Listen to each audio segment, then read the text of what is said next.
नहमदुहु व नसल्ली अला रसूलिहिल करीम अम्मा बाद फ़अऊज़ु बिल्लाहि मिनश शैतानिर रजीम बिस्मिल्लाहिर रहमानिर रहीम रब्बि इश्रह ली सदरी व यस्सिर ली अमरी वहलुल उक़दतम मिन लिसानी यफ़क़हू क़ौली रब्बि यस्सिर व ला तुअस्सिर वतम्मिम बिल खैर आमीन या रब्बल आलमीन. First of all, recap.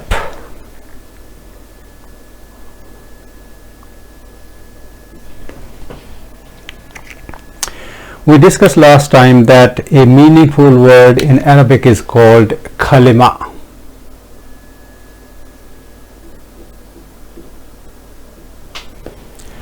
Kalima is of three types: ism, fi'l and harf. So these are called parts of speech.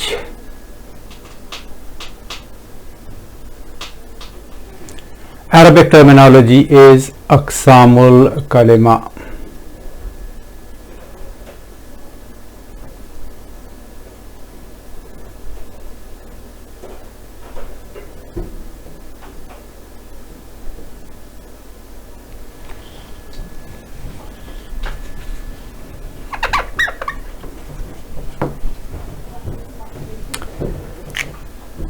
It is important really to become familiar with the Arabic terminology as we go along.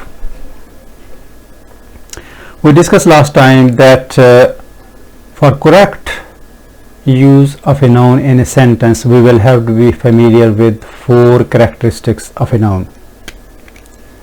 Otherwise, we will make mistakes when making sentences and phrases. So what are those 4 characteristics of a noun, 4 attributes of a noun, 4 aspects of a noun? We learned that they're called i'rab,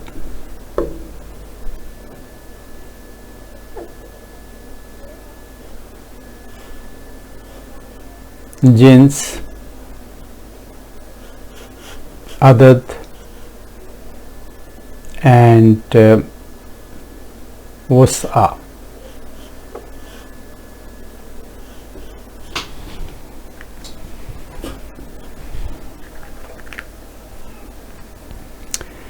From the i'rab point of view, a noun is categorized into 3 categories,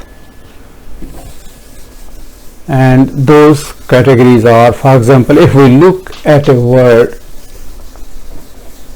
translation of boy into into Arabic, so we can write 3 forms: waladun, waladan,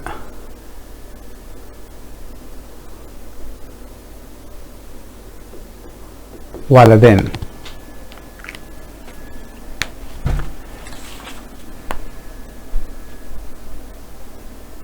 So this change we discussed, that the change which is occurring here in the terminal part of the noun is called inflection.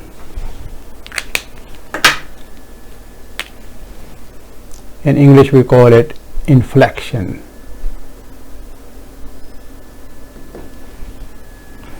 This inflection, which basically means change,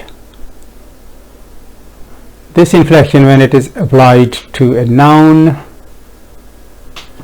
it's called declension.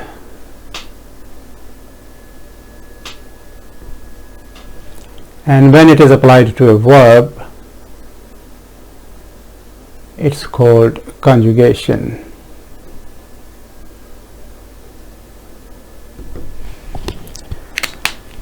So the Arabic terminology is declension, we will translate that as i'rab, and conjugation will be tasrif.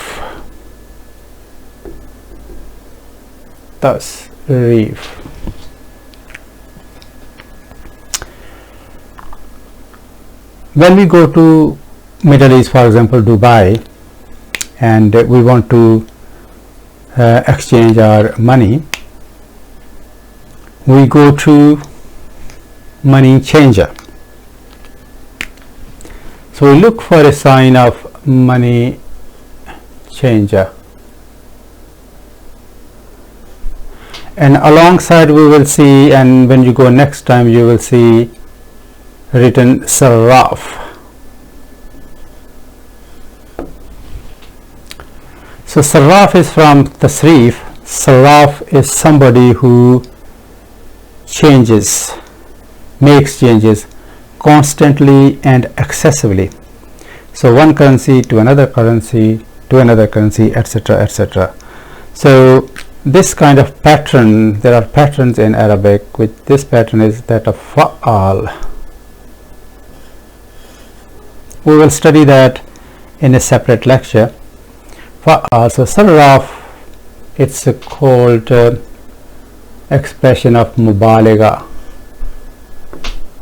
excessiveness of something, and something which is done repeatedly and excessively. So this is basically, basic word is sarf. From that we have words tasrif and saraf. In fact, many Arabic teachers start off with sarf, something called sarf, and then they move on to something called nahw. So these are two sciences of Arabic grammar, sarf and nahw.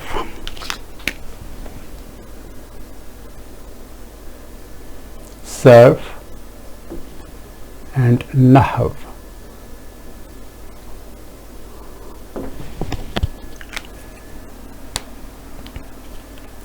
So the science of sarf is about learning how the words change from one form or one appearance to another appearance, or from one shape to another shape, as we have seen in the case of walad, waladun, waladan, waladin. So this change is called the science of sarf, and it becomes really prominent when we study verbs. So for example, in English we have, if we look at pronouns and we start from third person, so we will say he, they, she, they, and then you, and then I, we.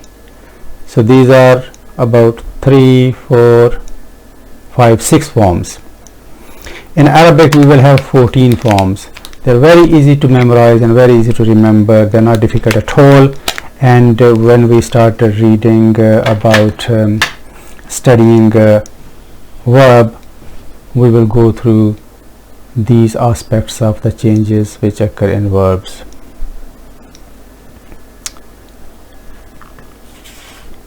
The science of Nahw is learning how to put words together. So how to put words together in a sentence to fit in a specific scenario, just like putting various pieces of jigsaw, for example, putting words together in a specific format. For example, when we looked at a couple of examples, the first example which we looked at was Hamid gave Zaid a book, and we said that in Arabic we can translate that in 9 different formats. Another sentence of English, Hamid helped Zaid, we can translate that into English in 6 different formats. So Nahw is actually a very interesting word, which basically means direction. This is one of the meanings of word Nahw, direction, and there is a history behind it. Arabs, by which I mean ancient Arabs, they didn't need the help of grammar to understand Arabic writings and Quran. So the need of Arabic grammar arose when non-Arabs started accepting Islam and started entering in the circle of Islam. In the era of Hazrat Ali ibn Talib, a man from a far-off rural area joined a Salah congregation in an urban area. The person who was leading Salah was reciting Surah Tawbah. Soon the villager broke from the congregation and performed his own Salah individually. When asked why did he do so, he pointed out the mistake in recitation. And that was actually the first error of i'rab which was noted. And the error occurred in part of ayah number 3, which is very famous ayah, and it says,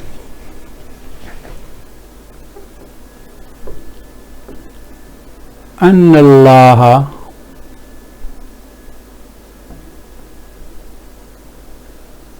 بريء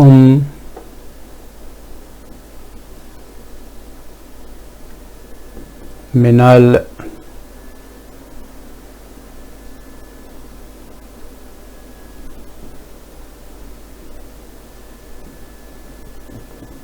المشركين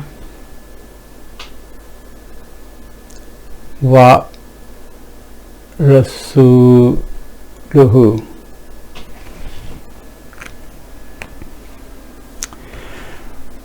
Translation, which is commonly given in different books, says that Allah is free from any obligation, any commitment to the pagans, idolaters, those who associate others with Allah, and so is his messenger, and his prophet also dissociates himself from the pagans. So that's what basically it means. The person who was reciting during Salah, he ended up saying by mistake وَرَسُولِهِ.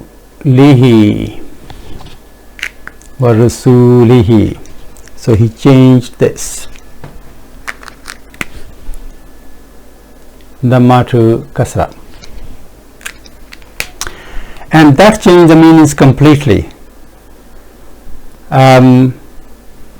which basically means that Allah is free from any commitment, any obligation from mushrikeen and from his messenger, which if one says intentionally, immediately becomes out of the circle of Islam. So that was the first i'rab mistake which happened, and when the news reached to Hazrat Ali, he was shocked. Such a grave mistake. Alarm bells started ringing with the thought of similar other mistakes might be taking place. So he decided to preserve the language. So he pondered over the language and concluded that there are three kinds of words in Arabic: ism, fail and harf. So he commissioned the services of one of his associates, a scholar called Abul Asad ad-Duli, and said to him, Unhu Sarf and Nahw. Take this direction, kind of this general direction, or saying really take it from here or follow on from here, that kind of meaning. So that's how this science of Nahw came into existence. The mistake happened. The good thing which came out of that was that that mistake helped to preserve the language, and the first these haraka which were put in Quran were related to i'rab only, not that, but only that bit. So the last bit in these words, and later on others were added as well. Let us move on to our today's topic, which is the topic of jinns. We have already said that for correct use of a noun in a sentence or a phrase, we will have to be familiar with 4 characteristics of a noun, and of those 4 characteristics we have to some extent looked at the attribute of i'rab, and the next one we can start looking at jinns.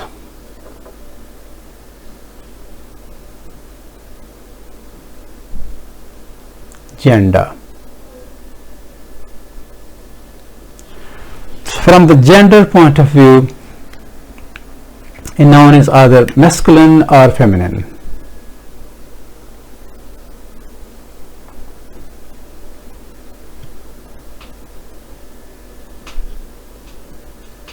There is no neutral gender in Arabic. So masculine, we can say, for example, father, brother. On the feminine side, mother, sister.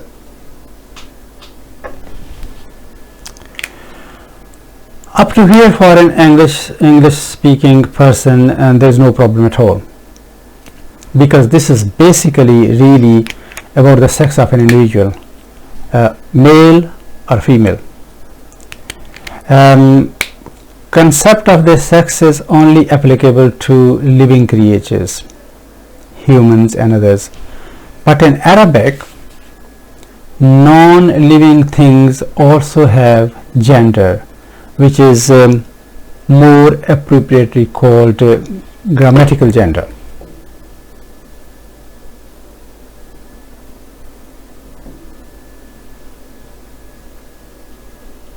For example, things such as table, chair, pen, etc., they will all have a grammatical gender.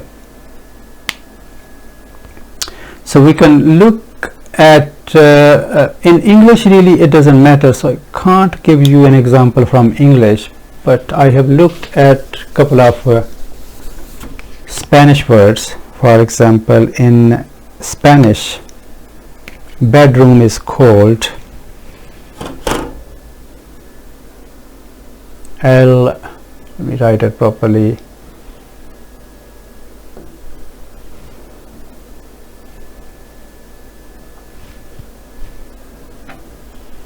I think we can call it el dormitoria, bedroom.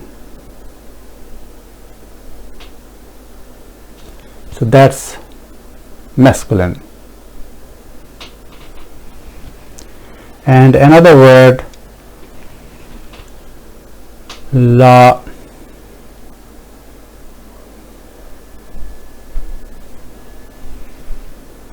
it's called Billy,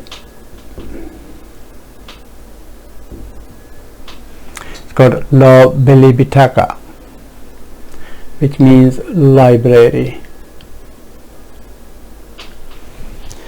So if we look carefully here, masculine word is prefixed with this el, el, and feminine is prefixed with la, la. So this is basically marker of femininity in Spanish, and this is taken as a marker of masculinity. So similarly in Urdu, for example, we say kamra, which is room, and we will say my room, mera kamra.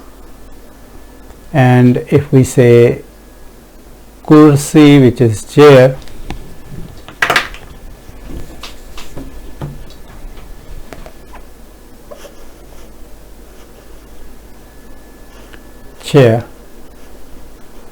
and we will say meri kursi. So the change is occurring here to indicate gender. Here mera and meri. So this is a marker of femininity, and here that will be marker of masculinity. So in Urdu, this classification is not really as comprehensive as in Arabic. So we will see later on that in Arabic every noun will have a gender, and the gender will be either masculine or feminine.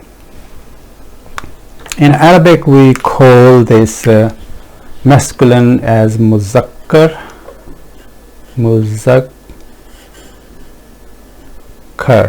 and this is called muannas.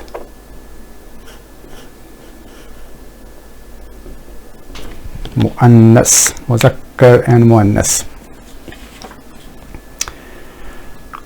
Now in Arabic the default gender is masculine, which means that every noun will be considered masculine unless we prove that to be feminine. So we will only have to study feminine. Any noun which is not feminine will be automatically a masculine noun. So our scholars have made our job easy. They have put feminine nouns in different groups. Just as in Spanish there are certain markers of femininity in Arabic.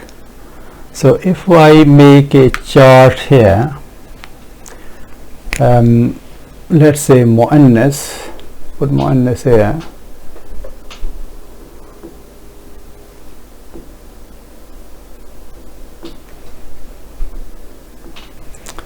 and we can say that muannas is initially of two types, two categories. We can say biological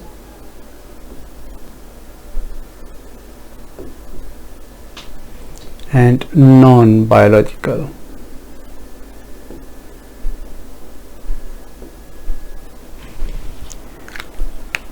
Arabic terminology will be hakiki muannas,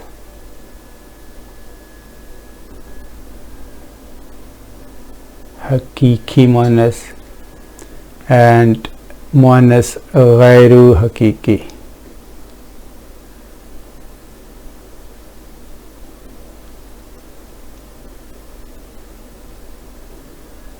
Which basically means real muannas and the one which is not real, kind of translation. So biological, non-biological. Biological is easy because it is based on the sex of an individual, and it will be easy to see whether a noun is feminine as long as we know the meaning of that noun. For example, ummun, mother, ukhtun,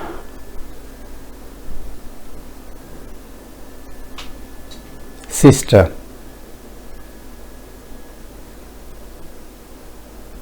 bintun, daughter. So as long as we know the meanings of these words, we will immediately know that they are feminine. On the non-biological side, they have decided them into two again: those which have markers of femininity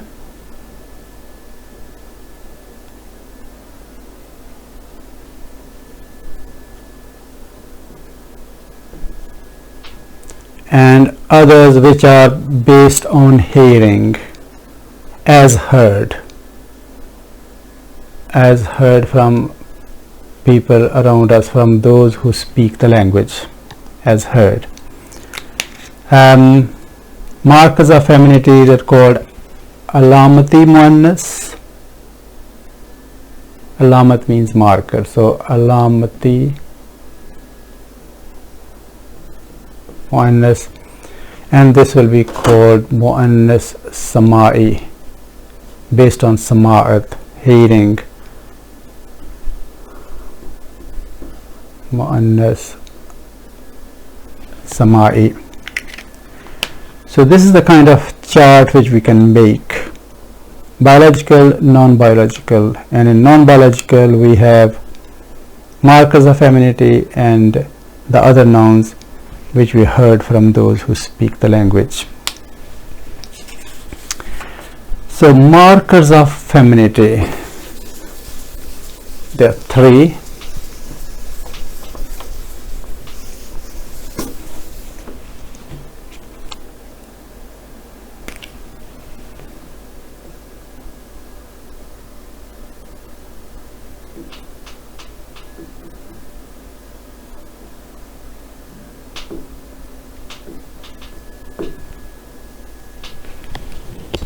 Three of them. The first one, those nouns which end with ta, is called in Arabic ta marbuta, which basically means tied up ta. Ta marbuta.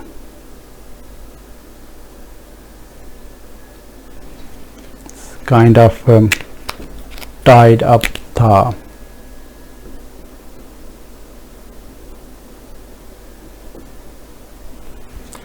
Rabata yarbatu means connection, making connection, so one end connects to the other end, and it's called ta marbuta. The other ta, which is open, is called ta maftuha. Fataha yaftahu means to open. Or ta mabsuta is another word which means spread out ta. So if you really want to become familiar with the terminology, so the opposite will be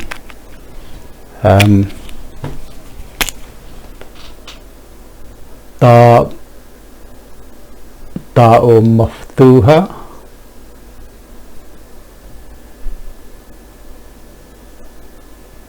or it's called ta mabsuta.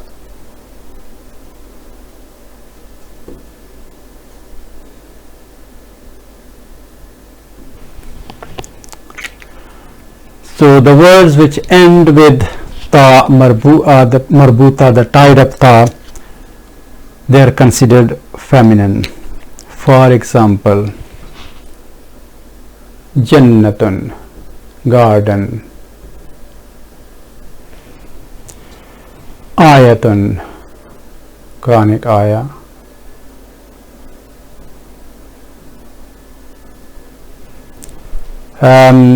Mirwahatun,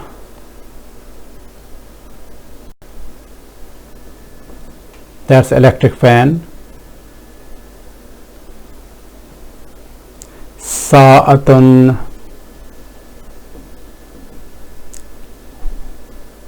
watch, wristwatch, or other watch.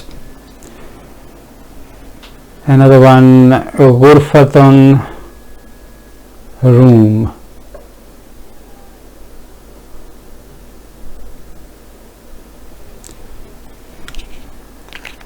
Ghurfatun nawmi is called bedroom. So ghurfatun, room.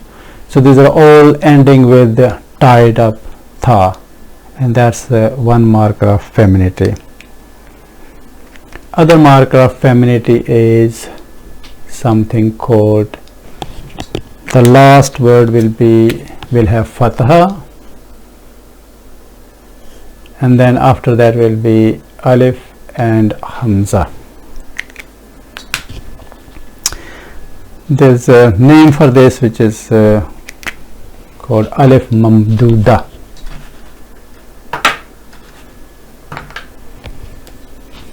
Oops.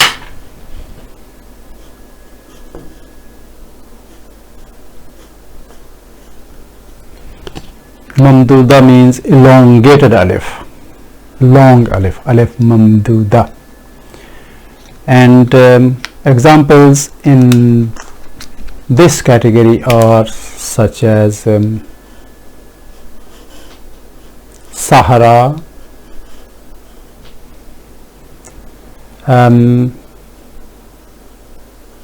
Khadra, Sauda,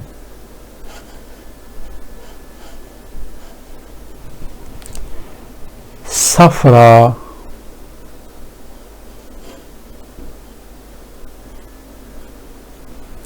so Sahra'u, Khadra'u, Sauda'u, Safra'u, a few of the examples. In Surah Baqarah, when Prophet Moses asked his people, his nation, that Inna Allaha ya'murukum an tazbahu Baqarah,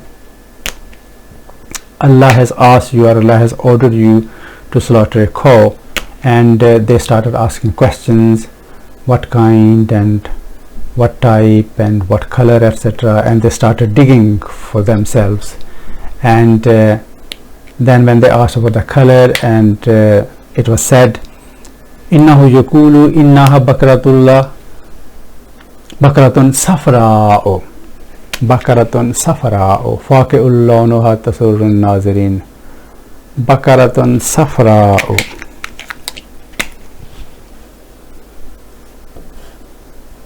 Bakaratun safra. So these are the words. So basically that is noun and that is adjective from the English point of view.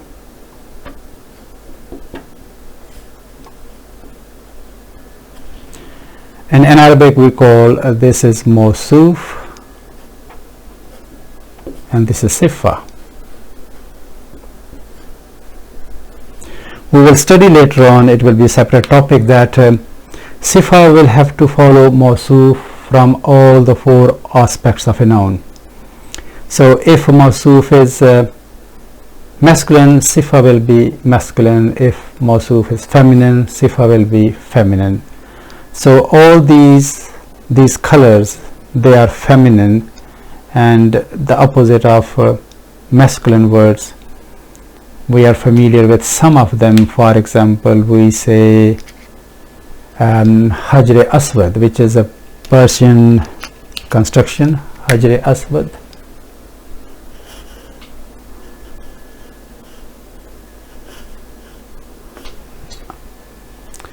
Hajr Aswad in Persian construction, but in Arabic we will say Hajru Aswad, not Hajri Aswad, Hajru Aswad. So Aswadu is masculine, which means black. So this means black stone.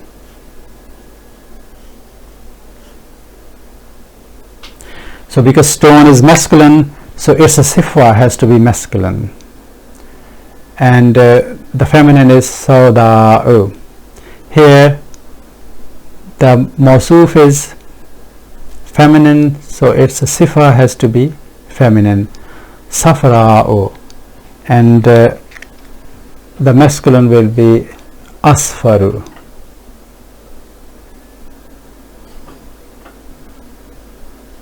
Asfaru, just like Aswadu. So that's masculine and this is feminine. So Sahra, Khadra, Sauda, Safra. This is Khadra. In Persian construction we usually say Gumbade. We don't actually say Gumbade Khadra, we say Gumbade Khidra, but Khidra is not the word, Khadra. So if we have to use Persian constructions, we'll say Gumbade Khadra, not Gumbade Khidra. So these are 2, and number 3 we can wipe some of that. You can still see there.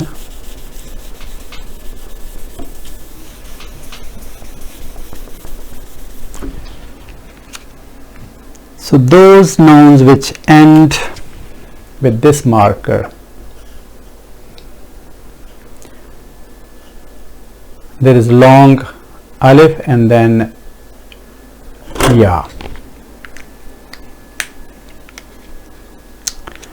This is basically long fatha and then ya. So this is called alif maksura. It's a kind of alif rather than fatha. Alif maksura. Mamduda was elongated, long, tall. Alif maksura is short. This is kind of short alif maksura.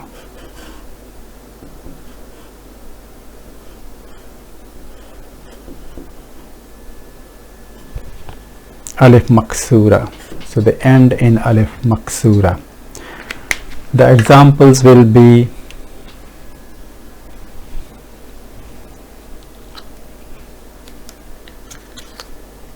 for example kubra,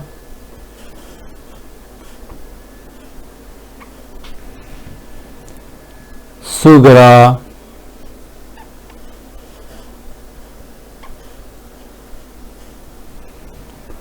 zikra. These are just the names. Zikra, remembrance. Taqwa,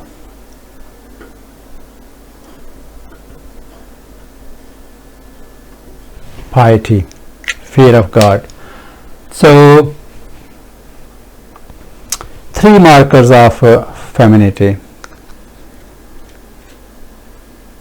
Apologies that this is a kind of nerdy, dry stuff, but it's really important because this is part of our foundation, and without strong foundation our building is not going to stand a chance at all. So we are going to build on this foundation, so the foundation really will have to be strong. So if you go through these again at some stage and kind of try to memorize these, although memorization is difficult at certain ages other than childhood, so hopefully that should be okay. So markers of femininity, and after that we have the feminine nouns which are based on as we heard them, called muannas sama'i. Muannas sama'i.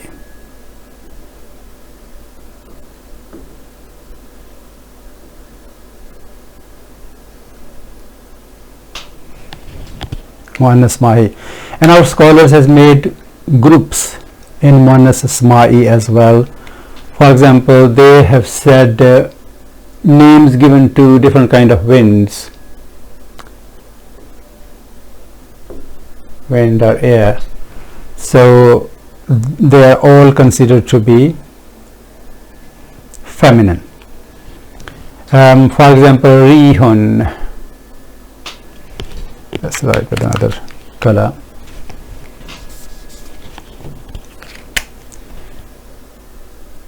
Rihun, rih. Sarsaron,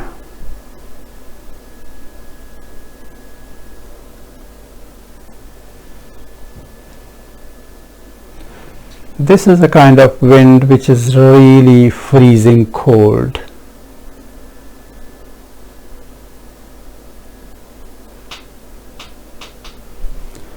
Then we have badun, a word which is commonly used in Urdu, especially in Urdu poetry. Bad, samoom.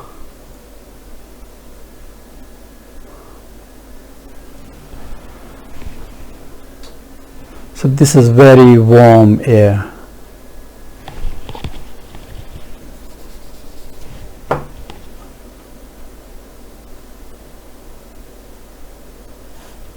Scalding warm.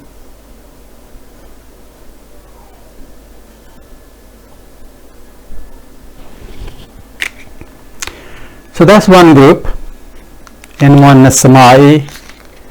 The second group is names of liquor.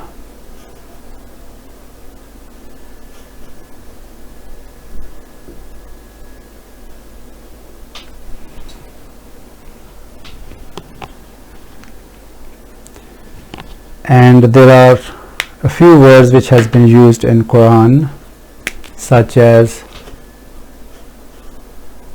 khamr, khamrun, khartumun, khartum. Another word is tila with hamza at the end. So tila'un. So two categories. Let me go down a bit.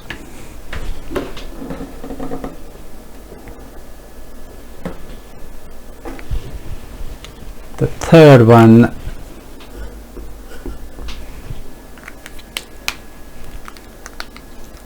names of fire.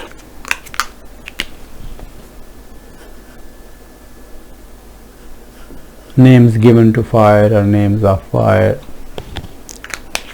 and we are familiar with quite a few of them. Narun, nar.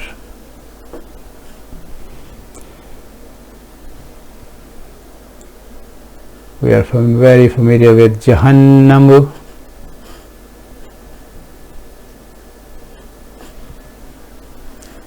Jahim.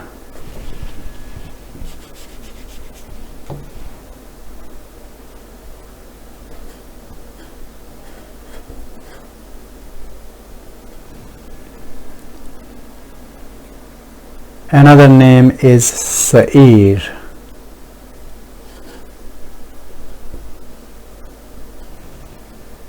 And yet another one is Sakaru. So if you focus on these names, this is Gharu Munsarif and this is also Gharu Munsarif. Remember our first lecture. So these are Munsarif. Those which end in tanween, they are munsarif and they are 85% of the nouns. Those which end with single dhamma, they are ghairu munsarif and they are about 15% of the nouns. So that is the third category. The fourth category is very easy. That's body parts which are in pairs. In pairs. For example, we will say yadun, hands, hand. One hand is yadun.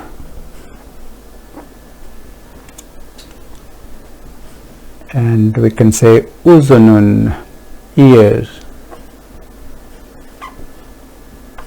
There are two. Ainun, eye.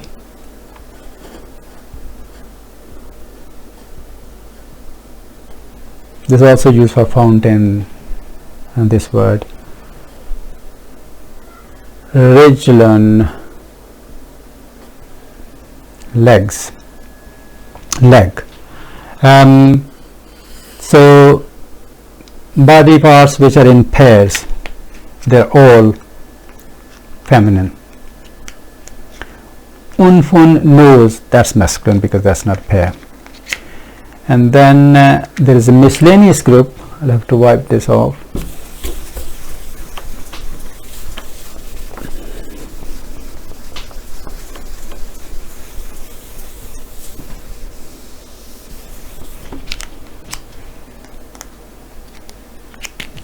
So the fifth group is miscellaneous nouns.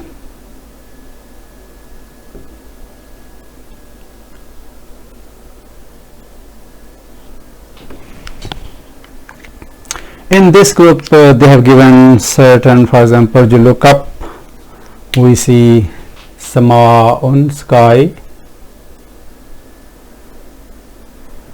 and we are on earth, ardhan. In the sky we have sun,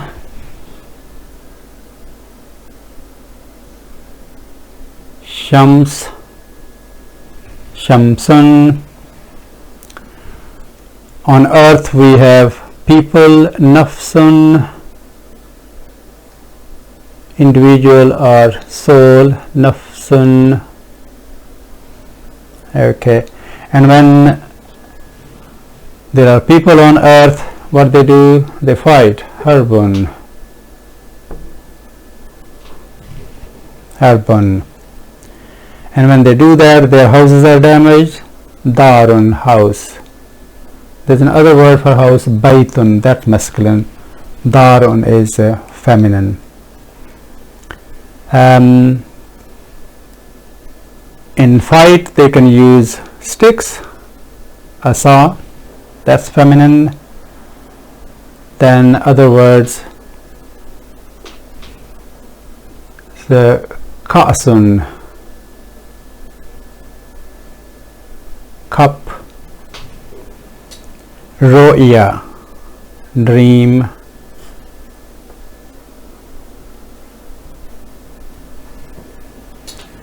sabil, sabilun, path, any path, small path, and bi'run, well.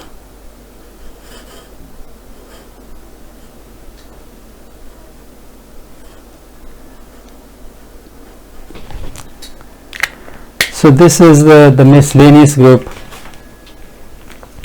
So really they have made it easy for us to remember the words which are possibly going to be feminine in Arabic, and Quran is going to teach us what words are masculine and what words are feminine, especially in the case of sifa, when we see a word and then we see sifa with it, and we will see where the sifa is muzakkar and where the sifa is muannas.